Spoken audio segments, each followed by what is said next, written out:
안녕하세요. 지금 여행이야기 대표로 있고요. 역사체험 강사로서 활동을 하고 있는 박광일입니다.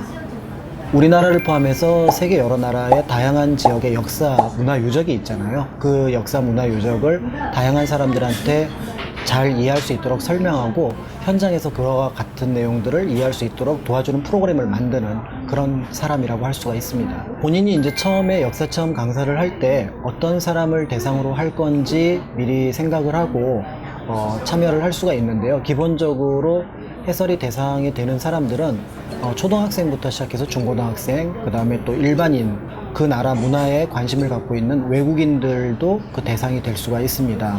지역적으로만 놓고 본다고 하더라도 예를 들어 서울에 있는 분이라면 서울에 있는 문화재, 그 다음에 전국에 있는 문화재까지가 기본적으로 한국사의 대상이 되기 때문에 그 장소를 소개할 수가 있고, 우리나라 어디에서도 그러니까 역사 유적이 없는 곳은 없어요.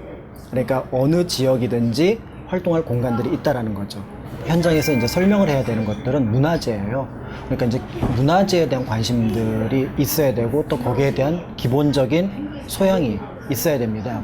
그런데 이제 이 앞에 역사라는 말이 붙고 있기 때문에 단순한 우리가 미술관에 가서 설명을 하는 것이 아니라 역사와 관계 속에서 이해를 해야 되는 부분들이 있기 때문에 역사를 또 따로 같이 공부를 하는 것들이 필요하죠.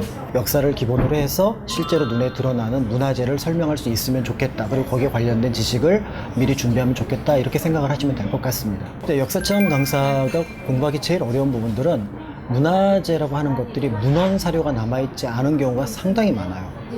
그러니까 이제 다양한 자료를 통해서 그 문화재에 대한 대략의 내용을 이해하고 또 그걸 평가해야 되는 작업들이 있고요. 그러니까 그 작업에서 때에 따라서는 한문에 대한 지식이라든지 그 다음에 불교나 유교의 같은 배경, 철학이나 종교에 대한 지식이라든지 이런 것들이 필요하기 때문에 그런 것들을 모두 모아서 자기만의 이야기로 만들어내는 작업이 상당히 어렵죠. 그러니까 이제 그런 부분이 하나가 있고, 두 번째는 팩트로서 역사 기록이 많은 사람들이 다르게 알고 있는 경우는 별로 없는데, 문화재의 경우에는 이게 이제 명확한 기록이 없다 보니까 평가가 아주 다양하게 나타날 수 있는데 이 부분을 어떤 방식으로 정리할 건가 라는 그런 것들이 이제 조금 어려운 부분이 될 수가 있습니다.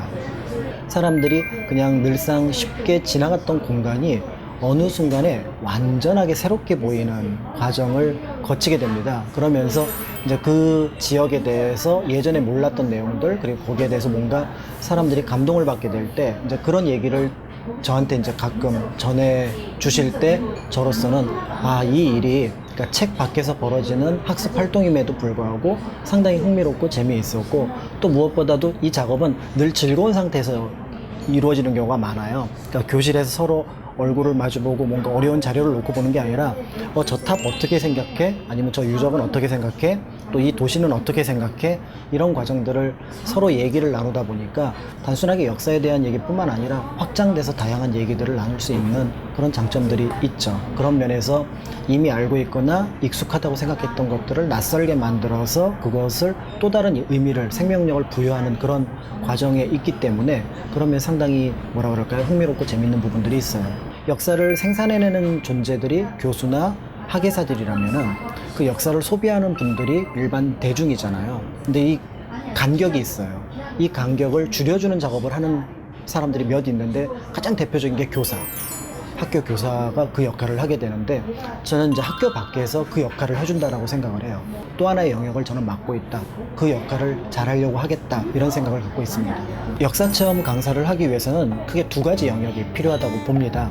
하나는 역사와 문화재라고 하는 콘텐츠로서의 영역. 그 다음에 이제 형식은 이게 여행의 형식으로 나타나요.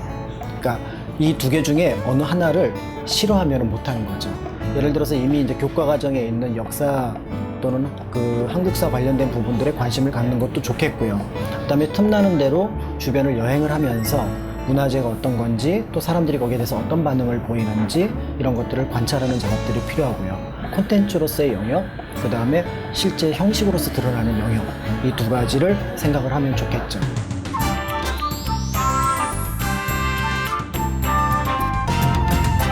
제가 추천해드리고 싶은 곳은 덕수궁과 정동 일대입니다.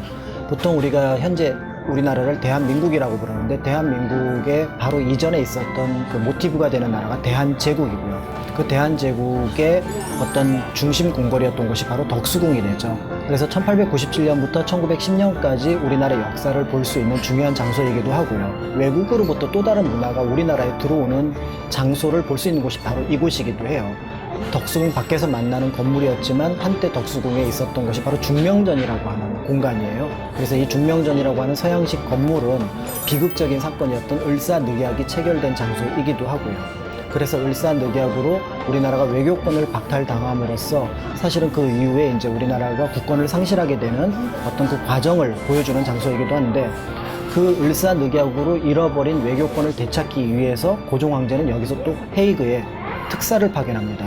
그래서 이 중명전이라고 하는 공간은 우리 역사에 비극이 있었고 그 비극을 극복하기 위한 노력이 있었던 장소라는 면에서 의미가 있고, 원래 어떤 한 개인의 회사 건물로 쓰던 것을 이제 국민 그 문화유산 신탁이라는 과정을 통해서 우리 문화재로 만들었고, 그리고 그 장소에 맞는 그 역사적 의미를 찾을 수 있는 전시물들이 있다는 점에서 정동에 가신다면 꼭 한번 들러보면 좋은 그런 장소입니다.